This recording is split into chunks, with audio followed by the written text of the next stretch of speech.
Hello and welcome to the Farm Traveler Podcast. Today is episode 11, and we actually have another podcast on our podcast. So it's like podcastception a little bit. Our guest today is The Modern Acre and their hosts Tim and Tyler Nuss. So we're going to talk to them about their podcast, why they started The Modern Acre, and their little tagline is that it's all about bringing together farmers and ag entrepreneurs to help innovate their businesses. And they're going to walk us through why they started their podcast, what are some things they're doing to help build their brand. So it's a really cool conversation. And don't forget that we are still celebrating our 10th episode of the podcast. So we're doing the Yeti giveaway. If you follow us on Facebook or Instagram, you've seen it. So you have until July 3rd, or basically the release of the 15th episode. That's when we're going to announce the winner. To enter, you've got to do two things. Follow our Instagram page, which is farm_traveler.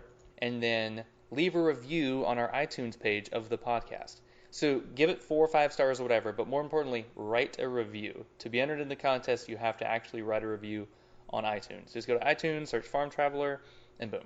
Again, this is episode 11 with Tim and Tyler Nuss of the Modern Acre podcast. Hope you enjoy it, and thanks for listening.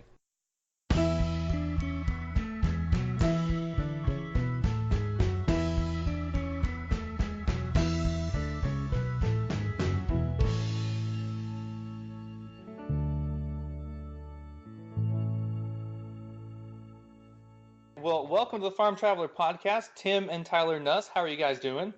Doing great. Awesome. So We're so in sync. I mean, you guys must be brothers, right? So you guys are from the Modern Acre podcast, and we'll get into that in a little bit. But you guys are part of a fifth generation farm family. So walk us through you guys' backgrounds.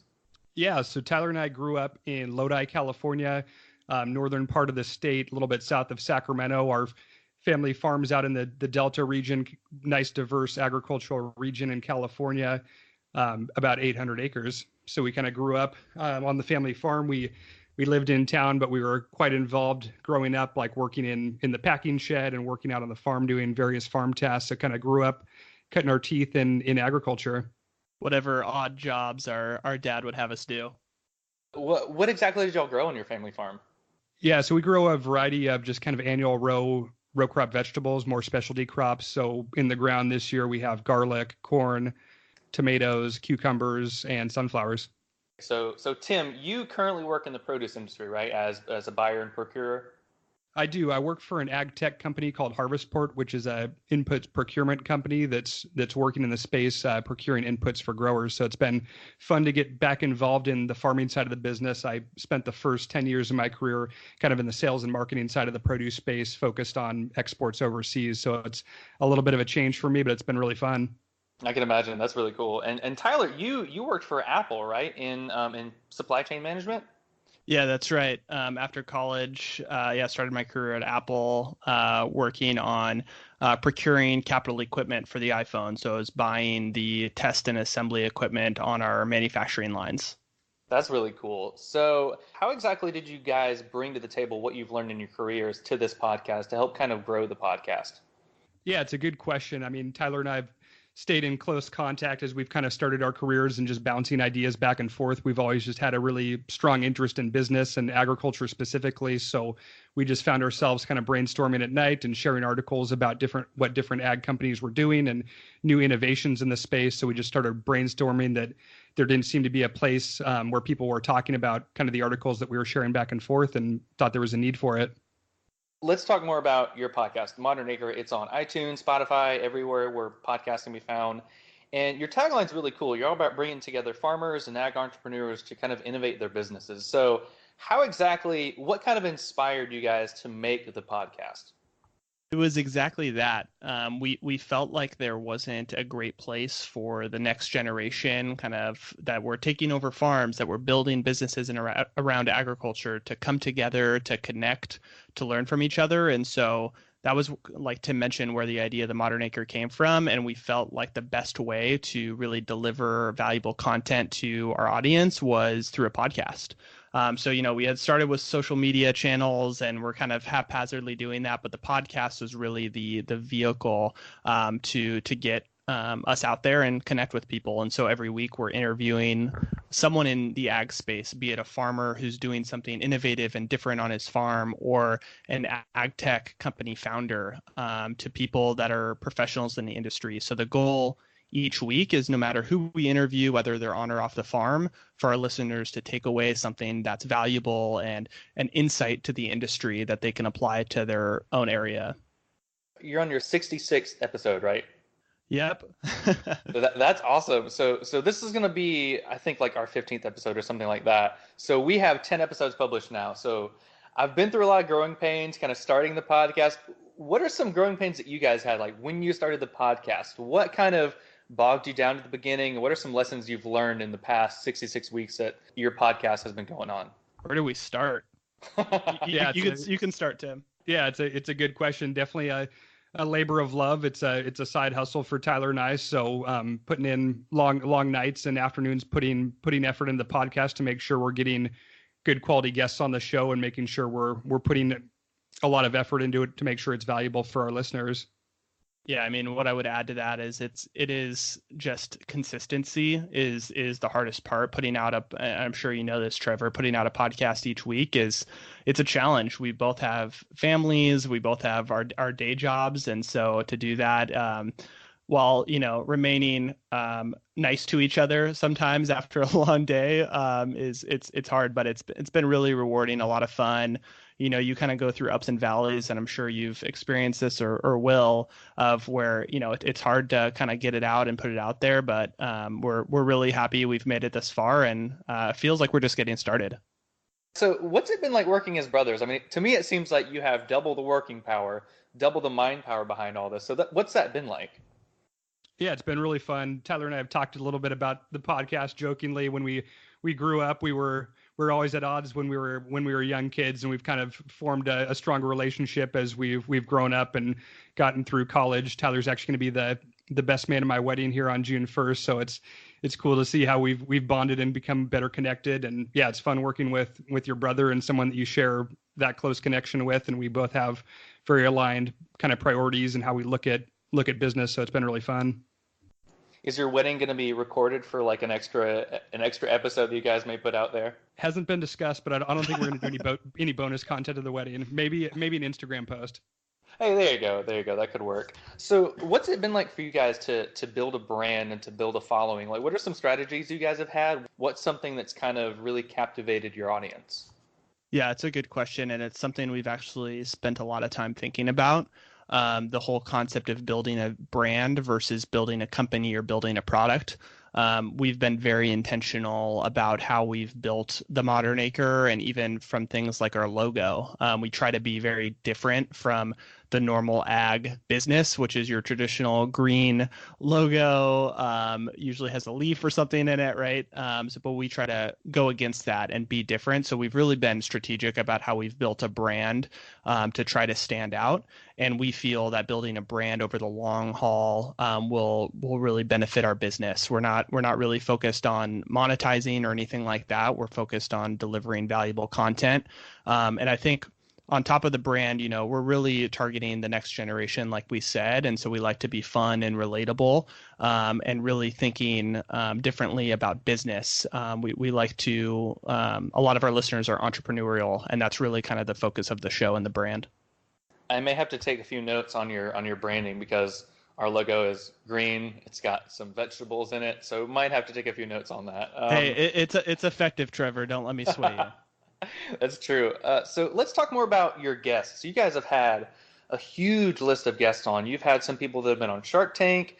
You've had urban agriculturalists. You've had some people making fruit subscription boxes, which is a super cool idea.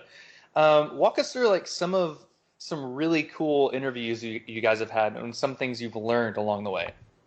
Yeah, we've been very fortunate to have some really, really good guests on. Most of them just come out of curiosity and kind of the research that Tyler and I are doing in the industry, where we're coming across articles of interesting companies or individuals doing really cool things in the space, and just reaching out to them and letting them know what we're doing. And the response has been overwhelmingly positive on that. So, I mean, we've had some really great ones. Jay Hill was one of my favorites, a farmer in West Texas that is doing a lot of innovative things and very active on social media and has grown very small acreage to a lot of large acreage in a number of years. So he's very driven and has a lot of companies in the works. So that was a really fun one for us. I personally don't know a whole lot about entrepreneurship. I know that Gary Vee is just this huge name going on right now in the industry. What are some trends you guys have seen with ag entrepreneurship? Something that immediately comes to mind is with the dawn of the internet, and Gary Vee even talks about this. I think people in ag have more than ever a closer connection to the end user, to the customer. So I think the ability to bring products direct to consumer, to remove nodes within the supply chain, that's really interesting to us, and things we're even thinking about on our family's farm. Is how do we bring the value of growing the crops, the produce, and deliver that to the customer. So I think that we're thinking a lot about that, and I think that's a big trend. And it's interesting, right? Farms 50 years ago, you were limited to your customer, right? It was local. It was farmers markets. It's whoever would buy kind of in your local area. But now with the internet, with social media, with things like this, you can have a much wider reach, even global reach, which is pretty awesome, and I think very cool for agriculture. The more farmers we talk to, they're kind of like the young up-and-coming farmers or farmers that have been around for about 10, 20 years. And all of them that are using social media, Instagram, Facebook, YouTube, they've all said that they've cultivated such a large following because people want to learn more about where their food comes from. Like they want to see a dairy farmer that is showing all the pictures of their cows, all the picture of the calves that they just birthed. So it's really cool that farmers are using social media to show that message to consumers because that's where they all are. So tell me, what's your overall goal going to be for the Modern Acre? I think, like Tim mentioned, we're really entrepreneurial, so it's always kind of been through the business lens, right? We want to grow a successful business. We've had a very long-term strategic approach to it, and that's what I was saying earlier about we really just want to provide valuable content. We saw a need in the industry. And wanted to provide content and create a community for people that were interested in the same things. Long term, we do want to make income from it. We do want to make money. That's the vision. But we're not in a rush to do that. And that's one of the benefits of doing a side hustle like this is we can cultivate this business, cultivate this brand, and not be desperate to try to make money through whatever means. But the long term vision is just to grow the Modern Acre to be as big as possible. And with that, we can earn revenue from a number of different ways. Podcast advertising, as I'm sure you're familiar, but something we're interested in is consulting with either ad tech companies or farmers that are trying to do things innovative in their businesses. And there's a number of other ways that we can grow the business, but those are just a few that come to mind. If you guys want, let's kind of talk about the future of agriculture. It's something I really like talking about, like hydroponics and stuff like that. Where do you see the ag industry as a whole kind of going in the next 10, 15, 20 years?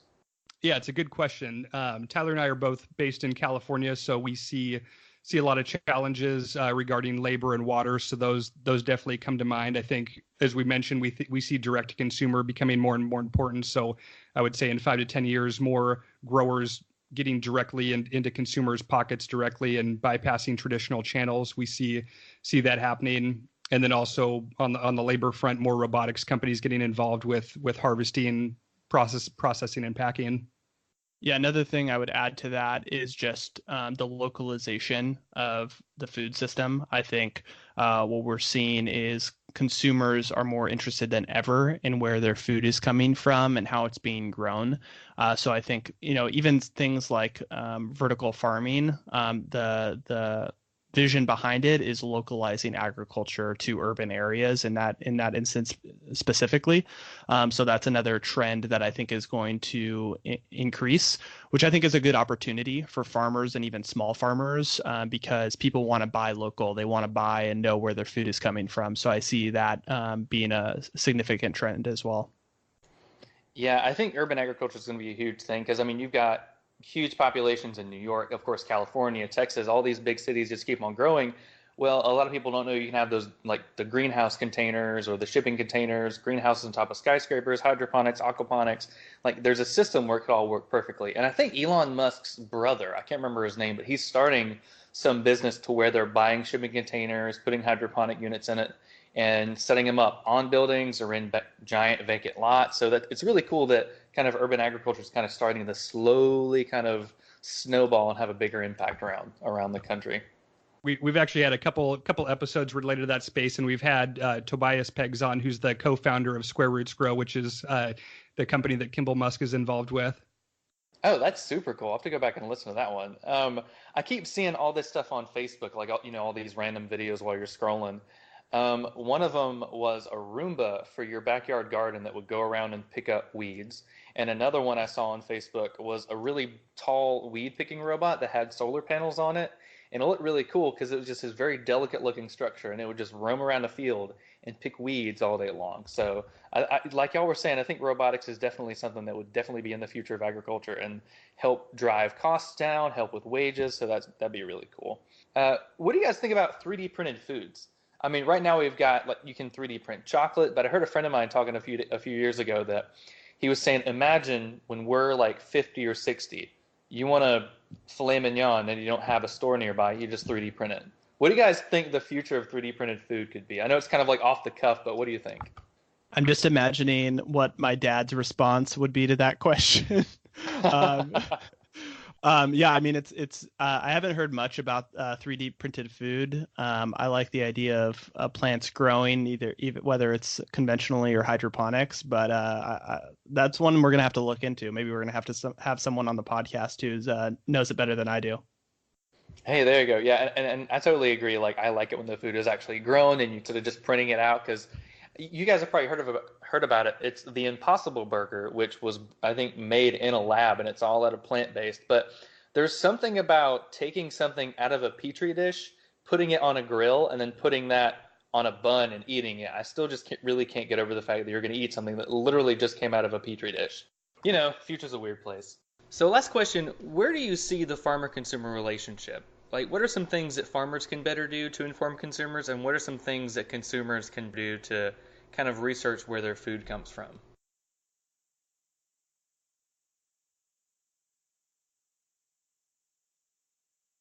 I think a lot of it has to do with what we were sharing earlier, with farmers connecting with the consumers. And I think today is a better day than any to do that. So I think, especially at the local level, how can you connect with people and teach them? Agritourism comes to mind. Like think of how can we get people out on the farm to see where their food comes from. We've talked about even, a lot of people have strong opinions about things like organic, GMO, et cetera, but getting people out on the farm so they can actually see, some of the thought process and decision making that farmers have to go through with respect to some of these certifications, right? What does it look like when you have to switch to organic, but the cost of your inputs and the cost to produce is much higher? So kind of educating the public on that, I think, is an interesting space. Well, Tim, Tyler, if people want to learn more about the Modern Acre, I mean, they can go to iTunes, Spotify, look up the Modern Acre, but you guys have a website called themodernacre.co. But if they want to learn more about you guys, where can they go? Yeah, definitely feel free to reach out to either of us on LinkedIn. We're both active there. We're on all the social media as well. Tyler and I kind of co-manage the social channels, so definitely tweet at us, send us a message, and we'll get back to you. Awesome. Well, guys, thank you very much for being on the podcast. We greatly appreciate it, and we'll be listening to the Modern Acre podcast. Thanks. We appreciate it. Thanks, Trevor. Thanks. Appreciate it.